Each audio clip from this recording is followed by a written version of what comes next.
স্বামীৰ পিতৃক মৃত্যুৰ পাছতো জীয়াই ৰখাৰ প্ৰয়াস যোৰহাটৰ এটি পৰিয়ালৰ। যোৰহাটৰ এটি পৰিয়ালে আজি সমাজক এক অনন্য নিদৰ্শন দাঙি ধৰিলে। তিনিগৰাকী কন্যা সন্তান, এটি পুত্ৰ, প্ৰয়াত স্বামী আৰু পিতৃৰ স্মৃতি সজীৱ কৰি ৰাখিবলৈ যি প্ৰচেষ্টা চলাইছে শিক্ষয়িত্ৰী গীতাঞ্জলি বৰাই, সেয়া আছিল অত্যন্তই হৃদয়স্পৰ্শী। আজিৰ বিশেষ অনুষ্ঠানটি আছিল প্ৰয়াত দেবেন বৰাৰ ৬২তম জন্মদিন। যদিও তেওঁ আজিলৈকে আমাৰ মাজত নাই, তথাপি তেওঁৰ পৰিয়াল আৰু আত্মীয় স্বজনৰ প্ৰচেষ্টাত তেওঁক স্মৰণ কৰি কৰা এই অনুষ্ঠানটি আছিল এক ব্যতিক্ৰমী। অনুষ্ঠানটো অনুষ্ঠিত হয় যোৰহাটৰ ডাক্তৰ নবীন চন্দ্ৰ বৰদলৈ প্ৰেক্ষাগৃহত। জন্মদিনটোৰ লগত সংগতি ৰাখি আজিৰ দিনটোতেই বিভিন্ন সামাজিক কাৰ্যসূচী ৰূপায়ণ কৰা হয়। উচ্চতৰ মাধ্যমিক আৰু হাইস্কুল পৰীক্ষাত উত্তীৰ্ণ হোৱা ছাত্ৰ ছাত্ৰীক সম্বৰ্ধনা জনোৱা হয়, লগতে তেওঁলোকক বঁটা প্ৰদান কৰা হয়। এই অনুষ্ঠানত মুখ্য অতিথি হিচাপে উপস্থিত থাকে ডক্টৰ পৰাণ বৰুৱা। অনুষ্ঠানত পত্নী ৰীতাঞ্জলি বৰাৰ দ্বাৰা ৰচিত এখন গ্ৰন্থ উন্মোচন কৰা হয় আৰু লগতে এটি সংগীত মুক্তি দিয়া হয়।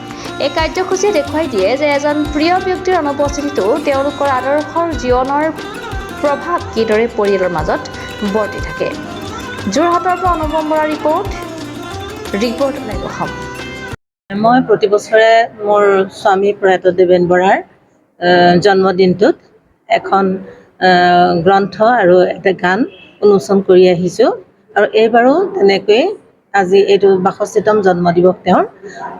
এই জন্মদিনটোত মই তেওঁৰ হৈ এটা গান আৰু এখন কিতাপ ইয়াত উন্মোচন কৰিছোঁ আৰু এই দিনটোতে মই এজন পৌৰুষ ব্যক্তিক বঁটা প্ৰদান কৰোঁ তেওঁৰ নামত, প্ৰতি বছৰে কৰি আহিছোঁ আৰু আগলৈকো মই সেইটো প্ৰস্তুতি ৰাখিছোঁ। ভগৱানে কৰিলে সেইটো মই একেৰাহে কৰি যাম বুলি ভাবিছোঁ আৰু কেইজনমান ব্যক্তিক সম্বৰ্ধনা জনাওঁ। ডক্টৰ পৰাণ বৰুৱা ছাৰক প্ৰদান কৰিলোঁ, তেওঁ অৱসৰপ্ৰাপ্ত বিজ্ঞানী, তেখেতক প্ৰদান কৰা হ'ল। মানে জীয়াই ৰখাৰ উদ্দেশ্যে মই এই বঁটাটো আগবঢ়াই আহিছোঁ আৰু এই অনুষ্ঠানটো পাতি আহিছোঁ। তেখেতক মানে মই এটা অনুষ্ঠান হিচাপে গঢ়ি তুলিবলৈ বিচাৰিছোঁ, কাৰণ মৃত্যুটো মানুহৰ আছেই, জন্ম হ'লে মৃত্যু হ'বই লাগিব, কিন্তু শৰীৰটো গুচি যায়, আত্মা থাকি যায়।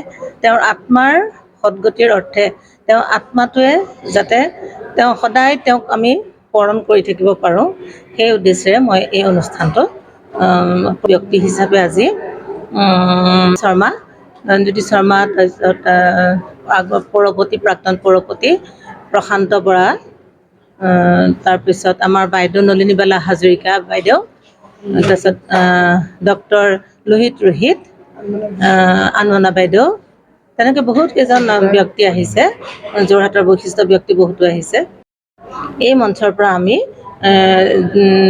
এই শিক্ষান্ত পৰীক্ষাত যিসকল এই বছৰ উত্তীৰ্ণ হৈছে আৰু হায়াৰ ছেকেণ্ডেৰীত যিসকল উত্তীৰ্ণ হৈছে, কেইজনমান ছাত্ৰ ছাত্ৰীক, ভাল ৰিজাল্ট কৰা কেইজনমান ছাত্ৰ ছাত্ৰীক এই অনুষ্ঠানত সম্বৰ্ধনা জ্ঞাপন কৰিম। Reporter live Assam.